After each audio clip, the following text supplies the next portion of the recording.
Welcome back to Eye in the Sky, and it's not too often that we dedicate the time and resources to do a film study on an undrafted rookie free agent. In fact, the first time I think we ever did so was a couple years ago when a certain Ivan Pace was coming out of the University of Cincinnati, and getting a chance to look at what he put out there on film.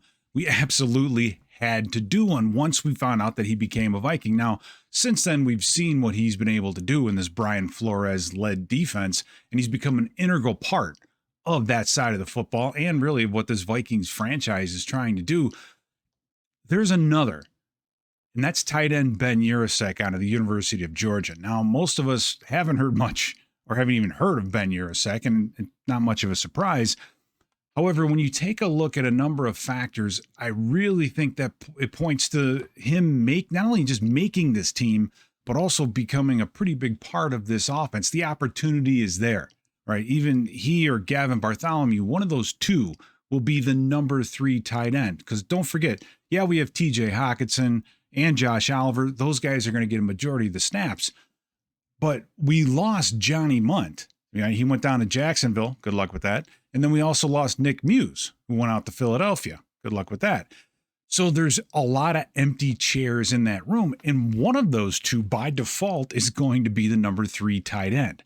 All that being said, once we take a little bit deeper look into what Ben Yurosek's all about, we start finding a lot of other things which I think are going to bode well for this young man. And then once you see him on film, you're going to like him even more. Now, he's 6'4", just a little over 6'4". We found all this out at the combine. So he's tall enough, 245 pounds, definitely heavy enough, but ran a 4.64 40, which of the 20 tight ends that participated, that was the second best. And by the way, his 10-yard split was the best of all 20 tight ends. So he has the height, he has the weight, he has the speed. Let's take a look at the film and see if this guy can catch and block, because if he can, I think you're going to see a lot of him, not only in the preseason, but also into the regular season. So how exactly does a guy like Yurosek fly under the radar, so to speak, when he's going into the draft? Well, I think if you dig more deeply into his story, starts making a little bit of sense. He spent his first 4 seasons at Stanford, missing most of his 4th season with an injury. And then at the end of the year, he saw an opportunity, and that opportunity was with the University of Georgia.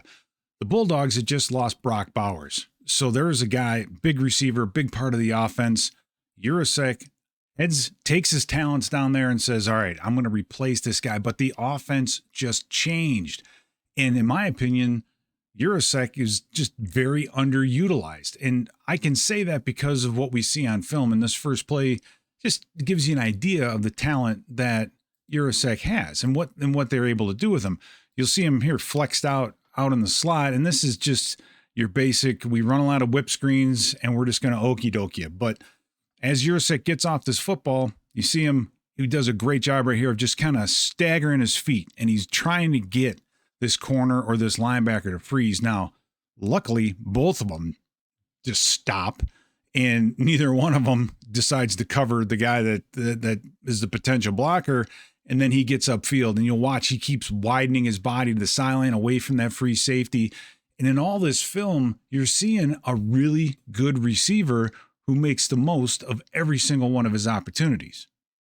This is an example of how Georgia best used his talents and abilities, and it's the old play-action passing game.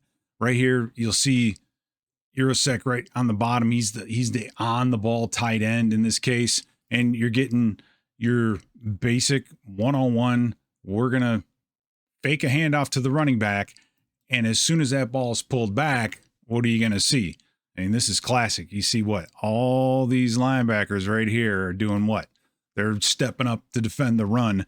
And by the way, this is a horrible feeling for if you're ever playing linebacker. When you step up, you see a quarterback pull the ball out, they're sending somebody right behind you. But there's some other finer elements to this play that I think are very important. As you can see, Yurosek is getting in the middle of this field and he's wide open. But picture the coverage, right? We have a middle open style of defense. So Yurosek is bending this route more toward the middle of the field, and that's key. And we'll see that in a few plays from now. But this is just a beautiful example of taken in the middle of the field. Now, on this 34-yard completion, there's some north and south speed after the catch, and that's that 4.64 speed we're seeing right there in the field. Now, you look at this next play, and a lot of things look familiar. In fact, the formation and even this motion right here is all the same thing. That's kind of the beauty of college football, is you can run the same damn play over and over again, week after week, and sometimes they're not going to stop you. So there are some subtle differences, however, in this play. You get the play action again, but when Yurosek is getting off the football, he sees something different. Remember that last play that we saw against the middle open defense? He bent that play where? Toward the middle of the field where the safeties weren't. In this case, you have a safety that's right here in the middle of the field, middle closed. So what does he do? He adapts and changes his route to keep him outside the hash mark and split in between the corner and the safety. Not a huge thing, but a very important thing. And again, all this awareness lends me to believe that this young man is going to fit into an NFL style of offense just fine. So he takes that thing right up the middle, catches that football in between the corner and the safety. Beautiful adjustment to a route to adapt to the coverage that he's seeing. All right, so this play, you have Yurosek flexed out, and another way to attack a 3-deep style of coverage. And so we're seeing him on the ball, we're seeing him off the ball as more of a wide receiver, and in fact playing well at both positions. So on this play, defense lining a bunch of guys on the line of scrimmage trying to give a different look, but once they break that, it turns into basically a 3-deep coverage. You have deep third, and deep third. So where is the open area? Well, it's right in here, in between this corner and the safety, and that's exactly where Yurosek is going to go. He's going to get in behind this linebacker, and this is a beautiful throw by the quarterback, but he gets that thing where?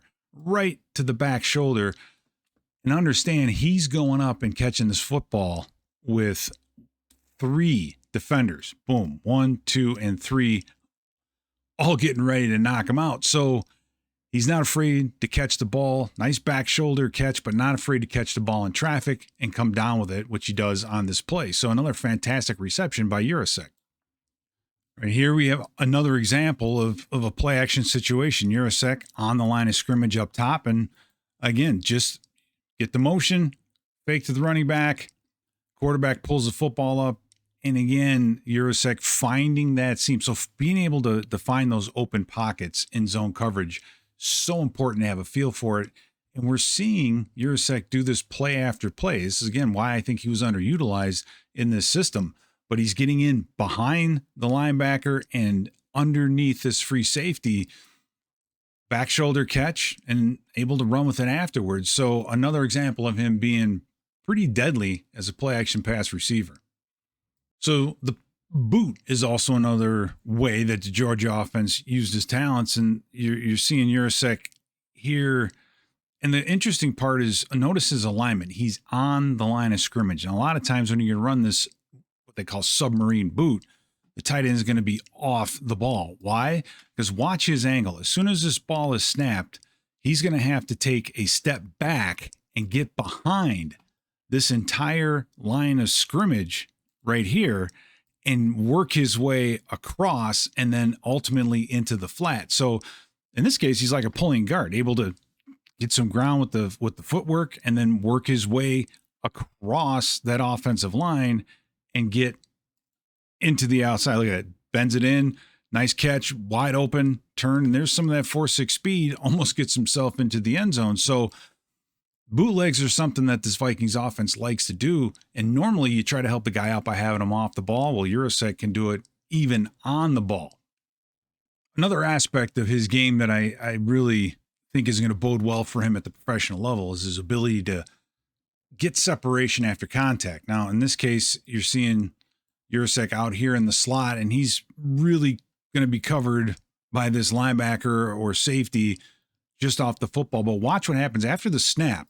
And in college football, yeah, you can jam receivers a lot more, but he gets in this contact with that linebacker, and as that receiver runs the clearing route on the outside, pulling the corner, you see it right here, he's getting into that body. He's leaning into it And then there's the separation, right? There's about 4 yards of separation. It's going to be a little bit harder to do in the NFL, but he's still able to get separation once defenders come in contact with him. And then we have more plays on this later, but consistently you see him getting himself open and getting away from any underneath coverage defender that wants to come up and use their body on him. One of the question marks about Yurosek coming into the NFL was the fact that over his 5-year college career, he only had 2 red zone receiving touchdowns. And after watching this play, I can't understand for the life of me why an offense wouldn't use him more, right? In this case, you'll see him on the backside of a slot formation, which will slot to the field. You've got him, and that means he is going to be one-on-one with a defender or some type of DB. Right here, you'll see this is a DB that's covering him, DB or a safety. So a guy who covers for a living is going to be the one that's on him. So at the snap, watch what happens. He gets the body, though. The body gets into him. And in this case, everything on the bottom of this field is covered over here. And you'll see the outside shade of this defender. So what Yurosek wants to do is get himself back to the corner. And to do so, he does a very, very good job of getting this defender off him. So watch this transition that he makes when he has a defender with outside leverage leaning in on him. Look at it, turns that shoulder and then creates that separation. Now that ball should have been thrown a lot earlier than that, but still, he goes from a situation where he has a defender on the outside. So he's going at a point or an angle of weakness, trying to get himself back to the outside, and still is able to do that. If he can replicate this at the next level, at the professional level, he's going to be a big red zone threat. So with all the potential I've shown you on Yurosek as a receiving tight end, how is he as a blocker? Well, this is a very solid part of his game, and having balance as a tight end is really a rare thing. Having a tight end who's very good at receiving and also a very good blocker, those guys don't come around very often, and I think there's potential here.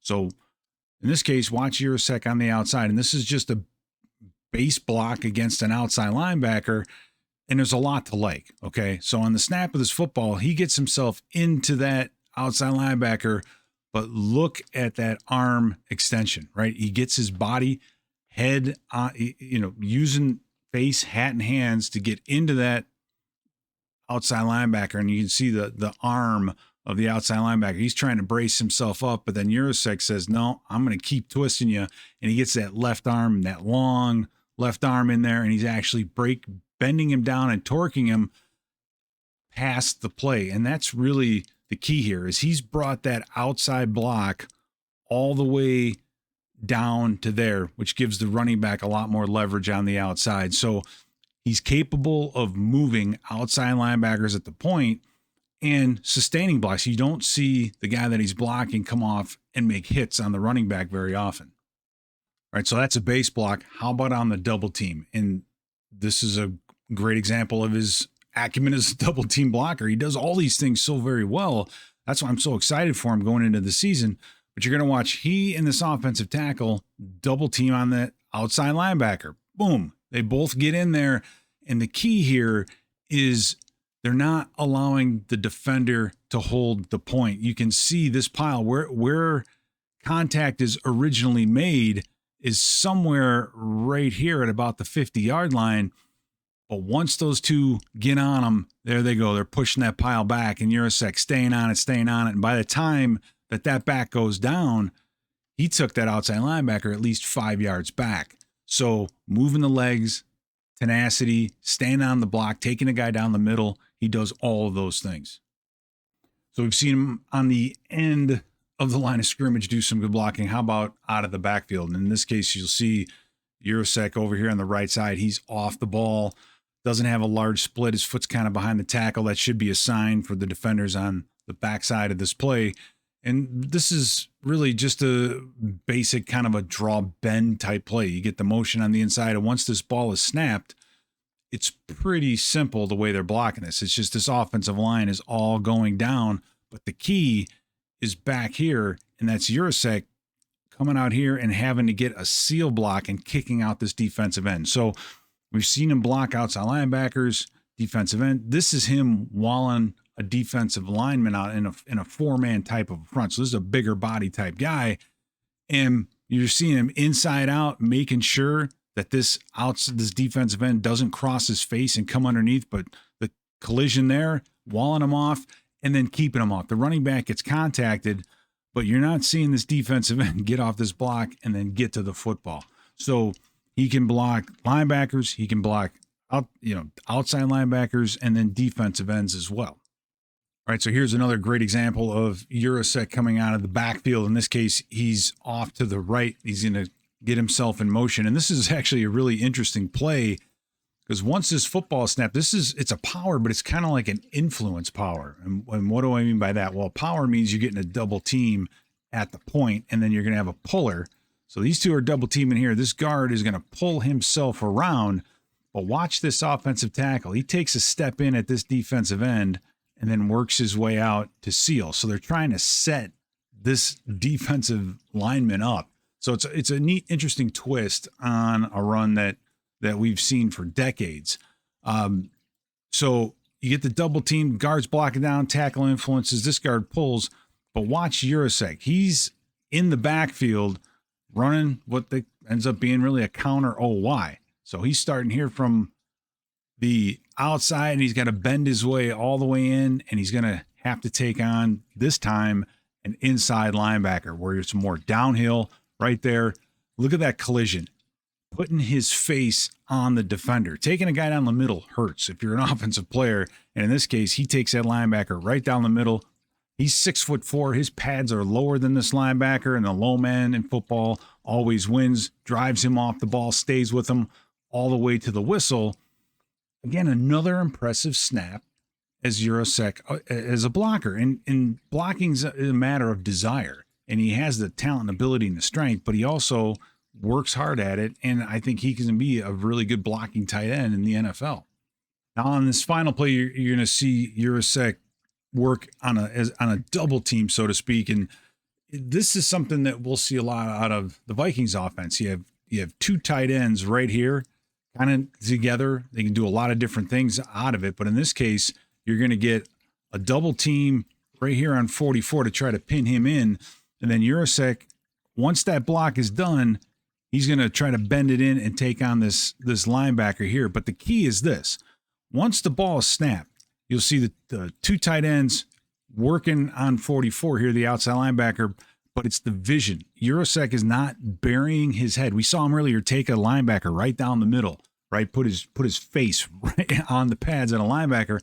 In this case, though, he puts a shoulder in, but his vision is where? It's more downfield because he knows if this linebacker shoots this inside gap, he has to come off and make that block. So the technique is a little bit different, but he executes it very, very well. In this case, eyes on number 5, comes down, walls him down, and as this play bounces outside, his responsibility is still way back over here, and there's no way that he's going to get himself in on this play. So really, when you take a look at Yurosek overall, you talk about the height, the weight, and the speed, and he can do all these things in the NFL. He's got all the boxes checked in that regard.